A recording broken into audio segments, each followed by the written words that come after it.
Hello friend, welcome to my YouTube channel. आपका हमारी मेरी श्रद्धा चैनल में हार्दिक स्वागत है।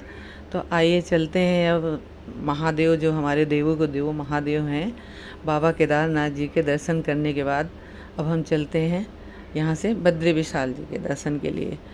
तो अब हम नीचे उतर पड़े हैं और पैदल यात्रा करते हुए हम हेलीपैड जा रहे हैं, और हेलीपैड जाके फिर इसके बाद यहाँ से हम जाएंगे गुप्त काशी। तो दोस्तों, जैसे कि नारायण जी जो हैं हमारे, बाकी तो सारे सभी देवता एक ही हैं, कहते नहीं है कि नहीं, हाँ ईश्वर एक है, रूप अनेक है। तो अब हम आ चुके हैं गुप्त काशी में। यहाँ हम होटल में रुक के फ्रेश होके अपना तैयार होके फिर इसके बाद यहाँ से हम निकलेंगे हेलीपैड के लिए। तो अब हम यहाँ से अपना लंच करके चल पड़े, पहुँच गए हेलीपैड गुप्त काशी। तो गुप्त काशी के हेलीपैड में बहुत सुंदर वहाँ का व्यू, इतना अच्छा देखिए आप, सुंदर सुंदर फ्लावर, पीछे रिजॉर्ट। तो यहाँ हमें काफ़ी देर वेट करना पड़ा, लगभग 4 घंटे वेट किया, और पता चला मौसम ठीक नहीं है, अब हेलीकॉप्टर नहीं जाएगा। तो फिर सोचा कि चलो अब बाई रोड यात्रा की जाए। फिर वहाँ से हम बाई रोड चमोली के लिए, अपने बद्री विशाल के लिए, तो श्रीमन नारायण चरणम शरणम प्रपज्ञे, तो निकल पड़े। कोई बात नहीं, यात्रा में अगर कष्ट होता है तभी तो भगवान के दर्शन अच्छे होते हैं, और अच्छा होता है। अगर कष्ट ही ना हो यात्रा में तो फिर भगवान के दर्शन इतने आसानी से नहीं मिलते हैं। जब तीर्थ यात्रा के लिए निकले हैं तो अब ये सोच के निकलना चाहिए कि जो भी कष्ट हो या कुछ भी हो, कैसा भी दुर्गम हो सुगम हो, यात्रा सब परमात्मा के हाथ में है। और अगर भक्ति भाव और श्रद्धा से, जैसा कि मेरे चैनल का नाम है मेरी श्रद्धा, तो दोस्तों मेरे चैनल को प्लीज़ लाइक, कमेंट, शेयर और हो सके तो सब्सक्राइब भी कर लीजिए, ताकि आप लोगों के से ही हम थोड़ा सा मोटिवेट होकर आगे बढ़ेंगे। आ गए बद्री विशाल जी के धाम में। अब यहाँ आके हम होटल में रात को रुकेंगे। बाकी हमारे ग्रुप के मेंबर जो थे वो सब दर्शन के लिए चले गए रात में ही। हमने कहा हम सुबह नारायण के दर्शन के लिए निकलेंगे बिना अन्न जल लिए हुए। तो हमें सुबह जल्दी उठने की आदत, हम 4 बजे नीचे उतर गए, उतर के चल पड़े मंदिर के लिए। तो रास्ता बताने की ज़रूरत ही नहीं है, भागते रहो। देखिए आ गए हम यहाँ तृप्त कुंड में। यहाँ छींटे मार के अच्छे से, क्योंकि अकेले थे, नहीं तो डुबकी भी लगा लेते, कोई साथ में था नहीं। तो फिर जब हम यहाँ आए आके, तो बड़े आराम से ऐसे टाइम पे हम पहुँचे कि अंदर जब हम घुसे कि चलिए अंदर चलते हैं दर्शन के लिए, तो अंदर का इतना भव्य नज़ारा था कि उस टाइम भोग प्रसाद की पर्ची कट रही थी। हमने भोग प्रसाद की रसीद ली। इसके बाद हम अंदर देखा तो हमारे लक्ष्मी जी की आरती शुरू हो चुकी थी। लक्ष्मी जी की आरती देखी। लक्ष्मी जी की आरती देखने के बाद साथ में नारायण जी का अभिषेक भी हो रहा था।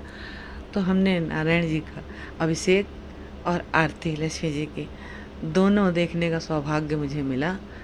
और इसके बाद कुछ पल के लिए तो खुशी के आंसू कह लीजिए या श्रद्धा के, जो भी है, अंदर से भाव इतना झलक पड़ा कि रोना आ रहा था। काफ़ी देर तक हम खड़े होकर कोने में रोते रहे, पर ज़्यादा देर वहाँ अलाउ नहीं होता, इसलिए बाहर निकल के आ गए। फिर बाहर निकल के आके हम वहाँ हाफ एन आवर बैठे, और बैठने के बाद अपना ईश्वर का फिर निकल के धन्यवाद किया। धन्यवाद करने के बाद फिर निकल पड़े होटल के लिए। लगभग 1 घंटा रेस्ट करने के बाद फिर इसके बाद हम लंच करके निकले।